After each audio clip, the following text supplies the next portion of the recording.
Hey, everybody. Welcome to Kush and Kai. We're here for a micro. Kush, how are you? What's good, y'all? Kai, I'm doing fantastic, brother. It is Kush and Excellent. Kai. It is the Microdose. Microdose number 97 for us, my man. Ooh, Okay? ooh. We're riding this thing out to 100, and then, I don't know, maybe I just reset the number. However, Yeah. today, Microdose 97, we got, I understand we got some stories. We got a pick a pitch that Oh, I just yes. discovered I'm looking forward to. Oh, And, yes. It is the R-rated remakes of oh things that probably my shouldn't be R-rated. God. This will be the hardest one. This will be the most difficult one yet. I My predict mind is that. already like, I've only been thinking about it for 15 minutes, my man, but I'm just like, oh, it could be so many possibilities. Oh, Like there's some directions here. I mean, it's hard to guess, but the what? dark and grimy Bambi. Like I mean, Bambi's got I a mean that cocaine problem. You know, there we're were going too fast into Disney. it. We're going too fast We into are. it. So there's also some Mando news I want to talk about. Bob Oh, Odenkirk is an action star. But what I wanted to start Bob out with, Odenkirk. oh yes, he saves a gal a la Death Wish. Dig. Yeah, yeah. Uh Die Hard. Or Death Wish, yes, with Bruce Death Wish, Willis. yeah. They just remade it and Hmm. it I has reviewed it. vibes of that, but Odenkirk looks good as a thing. I guess we're talking about that now. Trailer's out, highly recommend it. And Wait, there's a I'm new Death Wish?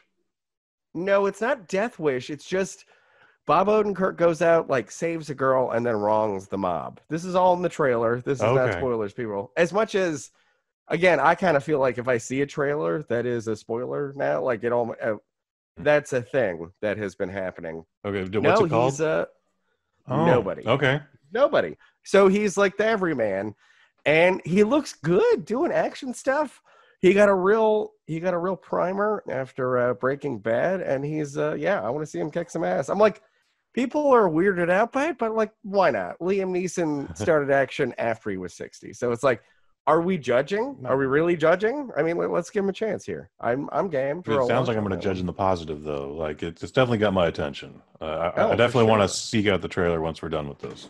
I would. I recommend it. I had fun. I laughed because I'm a Better Call Saul fan, and Hmm. I just like the choices he's been making. So this one's interesting because this is like, oh, you know what I mean? Sometimes people in their careers, it's like maybe we could shift it a little bit, and then he's going to be in bigger budget thing. I don't know Now, because is he doing like Krav Maga bullshit, or is he like doing bar level hit you in the face with a hubcap shit? it's more that he looks like a dad. He has dad bod going on, Okay, so okay. it's it's that level, like in a road rage movie, you'd see him fighting somebody, but he's pretty competent. And then he also has the thing where the hero just like, oh wow, he looks fucked up. Mm, Like they're going with that side, a la Bruce Willis, who always gets messed up in his thing. So there's a blueprint. There's a blueprint there. mm, mm. I have to say, I wanted to bring up this last Mando. Spoilers, everybody. A Yeah, quick Mandalorian the chat. one with Bill Burr. Billy Burr Yeah, reprises his role as Mayfeld. Mayfeld, I want the action and figure. I want two action figures. I would like the one where he's in the prison uniform, and then I want the little gun arm that flips over. Like there's just a little like, hey, what's going on? Like it's like looking Well, around all you the gotta time. have his trooper costume as well as his "I'm free 100%. now" costume. So It's that's it's four like a figures. Okay, I want. That series. means It's like a case. I need eight We Bill Burr figures now. We've got there's a whole case or a wall. It's like half a wall. Yeah, the evolution of the Bill Burrs. I would love to see a flashback because he's got to come back at some point, like out in the wind out there. Again, spoilers, Mhm. everybody, but Mayfeld being there, I would love to see a flashback of him in the Republic, like what's going on there. Mhm. I And have they a showed it. feeling he's gonna be on the new Rangers of the Republic show that Disney announced the other day. They're Wait, putting together some pieces that like they're queuing up people. Okay, look, I had an issue with Boba Fett coming back. I was mhm, like, why does this need to happen? I don't think it does. But mhm, even though I disagree with maybe the move, I gotta say, Slave One looks so good moving around. I mean, and mhm. they threw out a prequel reference where they had the seismic bomb that just I clipped two enjoyed the TIE bomb. fighters. That Cli- that's a satisfying noise for some reason. That one sound is like maybe one of three things that sticks out in that film. I hope. Okay, I'm gonna Google it later, and folks, email in if there's an ASMR channel of just different tones of that cutting into things. I wouldn't hate it. I would. I may fall asleep to that. But Bill Burr was killing it. Just their Western setup where it's Monster of the Week. It happens again. They're trying to find coordinates, but once they get into the base, and then they're having a drink with the evil commander, who was also the Night King in Game of Thrones. Okay. That actor. Okay. But when he immediately starts in on the, yeah, you did a lot of things. You killed that whole city, and it's like, oh, that whole dialogue at the lunch table, dude. Like the tension is just so thick. It makes the entire episode. Like it's already kind of, it's an entertaining episode. It's good. It's fine. There's good action. Yeah. It's fun. I still don't give a shit about Boba Fett, but like, just the whole. That 3-minute monologue Bill Burr does, and they just go back and forth, like, and they telegraph the punch. They're like, "Oh, yeah, no, some people can sleep at night. If you can, you're normal." So he's saying that he can't, and he wants to settle a score, but it's like, dude, you're inside the base. I don't think this is the time or place, but it's like, this is the time and place. This is going down. It is the most wildest of wild card things to have happened. Maybe any TV show I've seen. Solid. And short of having a Jedi on their team, that was the heaviest troop. That was the heaviest heavy team that they've had. I mean, your Cara Dunes and your what's-her-faces just Ming-Na Wang. With the sniper rifles, like, you got close support. There's Slave One going around. I mean, you could have taken over, like the Death Star. I think you could have shown up and given, they could have stood it, you know what I mean? Like, maybe they wouldn't have taken it over or blown it up, but like they would have a good chance to do some damage. Like, because that is a formidable team. 2 Mandos flying around. And I believe this is going to be your Rangers of the New Republic show. I think it's going to be Cara Dune, Ming Hua, and Boba Fett along with Mr. Bill Burr. I think Carl Weathers will be there. Like, he's the Bosley, like in Charlie's Angels. Like, he'll be there dispatching that. Because we liked that device. I like that device from season 1 where it was like, here's the chip. Oh, it's this guy on this planet. And here's how you trace that. Like, that they're going to throw it right back to that, I think. Which is interesting because it works. This is what it looks like when Disney throws on the thrusters for shows. And then like, oh, what do we have? It's like, well, people like Mando. How about more Mando shit? And so that's we're going right in for that. Kush, word. You sent me the link for a KFC sponsored project. Oh, yes. That's coming. I think that was today. Out now. Recipe for Seduction, starring Mario Lopez. I slept on it. Lifetime. I am excited. I would like to see what is going on here. My wife pointed out she was watching the Hallmark versions. They've just partnered with Walmart. And so you see the Good Value brand stuff pop up. You see McCormick and the other things. But they fully embraced, like, I don't know, here's the product sponsorship. And I have to say, this is clever because I haven't encountered a sponsorship that is less intrusive than this. Because invariably, like, there's always baking. There's always, like last minute gifts. Like, it fits right in. So it's not obtrusive. It's hard to think of others where it was like, oh, no, they didn't. Yeah. I mean, you see the Apple logo in a Marvel movie. You're like, ooh, that was expensive. Even if Apple said like, oh, no, it's free, it's still then that space for the sponsorship is taken up. Like, oh, man. I'm 100% surprised this hasn't shown up today. This isn't on YouTube right now. Oh, dang. No, I just got a link for it a second ago. Did you? Okay. Well, please send that to me because I want to see it. Oh yeah, no, that's coming right over to you. But I don't think, Kush, I don't think it's X-rated, the Recipe for Seduction. No. But listen, as long as we're bending genres, like if KFC just had the balls to be like, that's Mario Lopez in all his buff, like look at him, he's naked. And he's going to split that chick like a bucket of chicken. Mario Lopez would have done that by now in anything else, okay? For sure. So I don't think it's... That's not happening, dude. I don't think it's gonna happen. But I'm saying, it's weird you would bring it up. Well, no, it'd be such a choice. It'd just be like, you're doing this now, and KFC got it to happen.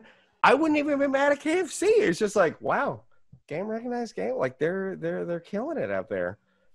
What other like food enterprises or even brands do you want to see team up to do holiday themed or co-marketed things? I mean, so McDonald's already tried to do this with a movie called Mac and Me in 1986, and it was their version of E.T., and it is not good. In fact, it's gone on to like have many riff tracks and multiple how the fuck did this get made videos, et cetera, et cetera. Yes. Where KFC is succeeding where McDonald's failed is they was like, this is 15 to 20 minutes, guys.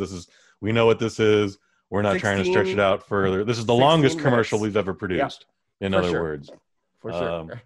So you got to put that into perspective. I want to say Pepsi has done some stuff already. Yep. In fact, Pepsi made Uncle Drew 2 years ago. That is true. Well, there you go. Actually, I forgot about that. Yeah, that happened. And, for Kyrie Irving. Funniest movie of the summer, FYI. Kyrie Irving, he doesn't want to talk to the media, who he calls pawns. It's kind of a lot. Interesting. Has never retracted the flat Earth stuff, to my knowledge. For real? I didn't know about that. He's in on that train. Well, and funny movie. I mean, you hear Neil deGrasse Tyson he doesn't even want to address it. He's like, I don't know what that guy's so, like, what do you want me to do with this? Like, just some people hold those beliefs. Mm-hmm. Oh, good times. Kush? Yeah, go ahead. Are you ready for a pick a pitch? Previously on Pick a Pitch. I'm going to go with George Washington. I wanted to put John C. Reilly in there, but that's a bad idea. That's definitely going to lean to the comedy, but I want this to be dramatic, and I want people to show that this man was mentally ill. I am immune to your gunfire and your cannon fodder on the battlefield. I want Michael Biehn to be General George Washington. Yes! And I want Kristen Wiig to play Martha Washington. This is a $371 million feature, so this is going to be a lot of war. There's going to be a lot of cannons, explosions. I want Michael Bay to helm this thing. It's going to be amazing. Hit the theme! Pick a pitch.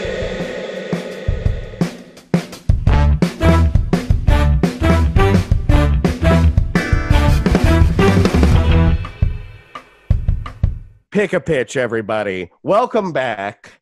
These are R-rated remakes of things that should not be R-rated. Now, this is hard, Kush. It's going to be hard, but you have to pick one of these pitches, and you have to justify why that one is going to work better than the others. It can't just be a grudge pitch. You gotta game this out. Okay, hit me.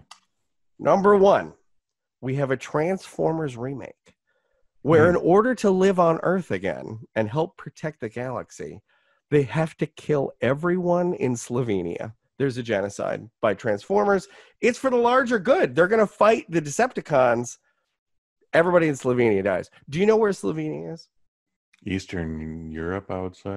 That's why this helps. It's technically Eastern-ish. It's tucked in right next to Italy, and it's just right there. And then there's like Serbia and then the other pieces. But see, people don't even know. Most people don't even know where this is, right? So you're like, well, everybody in Slovenia, but then the Transformers are going to protect the galaxy. They're going to fight Decepticons. You're never even, because they're going to block out the satellites and do the thing. You're not even going to see it. You won't even see it. But they need that territory. Maybe they're mining. I don't know, whatever. But, you bring in the top level thing. There's a bad guy threatening Earth. But we got to let all the Slovenians go. I'm sorry, Slovenia. I love you. I mean, that's they're probably not going to want to check out this film, but that's okay. They're literally 15,000 people where we will manage to survive without them. No way than one. Good case calls for the eradication of Slovenia. Okay. All right, aggregators. Did you hear that?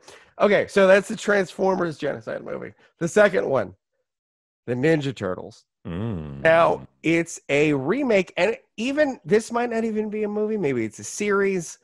But, Kush, we're talking about a hard R series, and your mind can go with that whatever direction you want. Because I think we could actually use a live action ish. There'd be a lot of CGI probably. Turtles endeavor. However, in this one, we'll workshop how it's probably in a sexual situation, but you see Raphael's dick. Okay. There's just a scene. Maybe he's pulling his gym shorts up.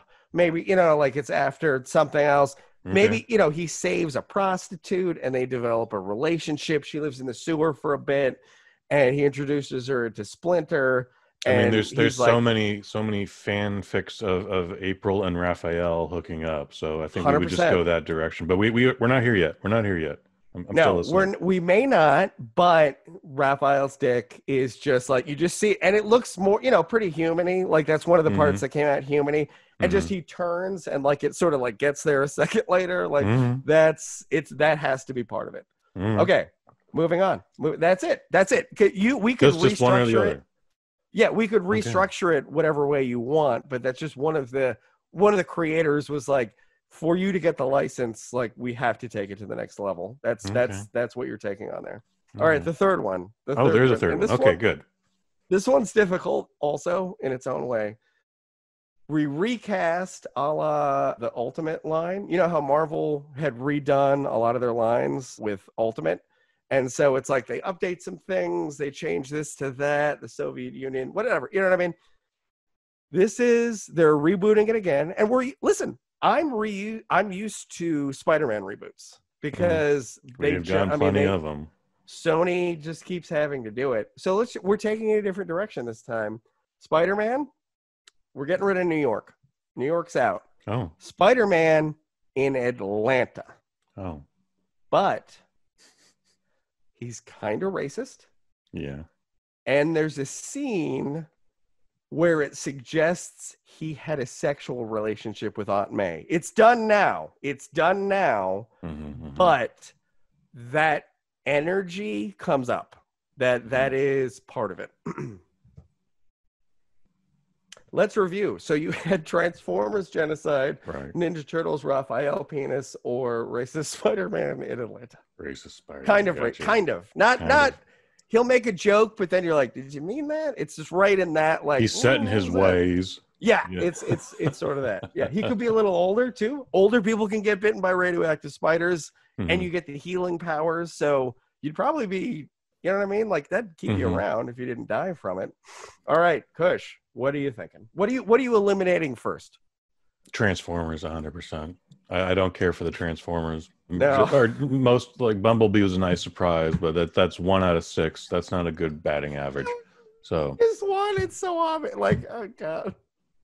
So here's what's up. I don't want to make a movie specifically to be R-rated. I don't think an R rating makes a better movie. But this movie that I'm going to make is absolutely going to be R-rated because when you're talking mutants and ninjas, there's going to be a lot of there's going to be a high body count. Okay. Oh yeah, it's going to be extremely violent. Dismemberments. I mean, this is just the good guys we're talking about. I can't wait to show you what Shredder is going to do, what the Mousers are going to do, what Baxter Stockman is going to rival Jeff Goldblum's The Fly.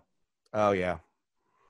Dude, I kind of want to see a darker Ninja Turtles series. Like HBO Max, you're throwing some dollars down. Like let's get on this. Wait, who? We're gonna give Splinter some mange. Yes. It's disgusting. And then, as we mentioned earlier, we're gonna appease all those weirdos who have the April O'Neil Raphael fetish.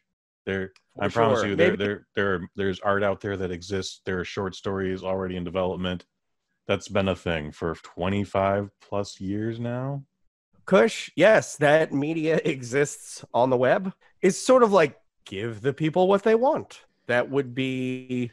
And then I'm sure this exists elsewhere in the universe as well, but we're going to explore Bebop and Rocksteady's blatant animalistic homosexuality. There are a warthog and a rhino now. They cannot find a woman that, one, can handle them, but two, want them. They wouldn't survive. That wouldn't even, that'd be problematic. So then they turn to each other. I mean, they have no other choice. Oh my God. They've been to prison before. They've definitely been gay for the stay. Yeah, and once they get out, they're like, I thought that was going to stay back at Rikers. And it was like, no, man. I mean, maybe. And then they have to fight for their play. Kush, Dude, I'm liking dark TMNT, and the comic like had some dark shit in it too. I mean, let's bring it back there. We're definitely gonna get a little weird on this one, but fuck it, why not? Yeah. I might start a coke addiction on this project, homeboy. Hell yeah. I mean, they throw you in, and hopefully, you know what I mean, it'll just be a quick dalliance, but just to deal with all of that, it would just be Kush Hayes, that coke fueled project idea. I'm like, I'm in. I am 1,000%, and I will subscribe. It could revive Quibi.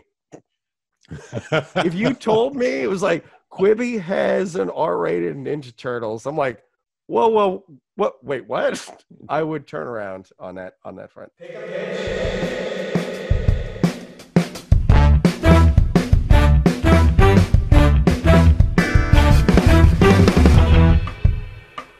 Well, that was Pick a Pitch, going with Ninja Turtles, and it has to be happening. Like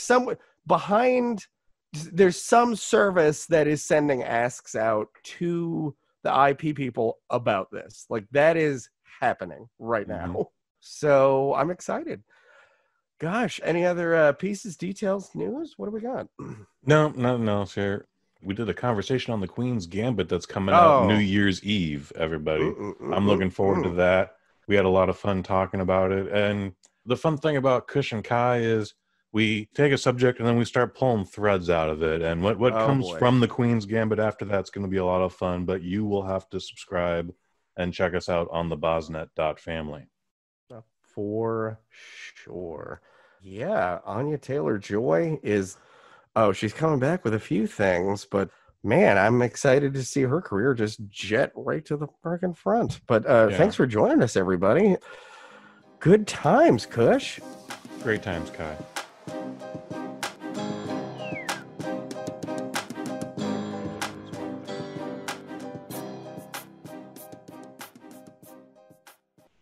The Bosnet family. I might start a coke addiction on this project, homeboy. Hell yeah.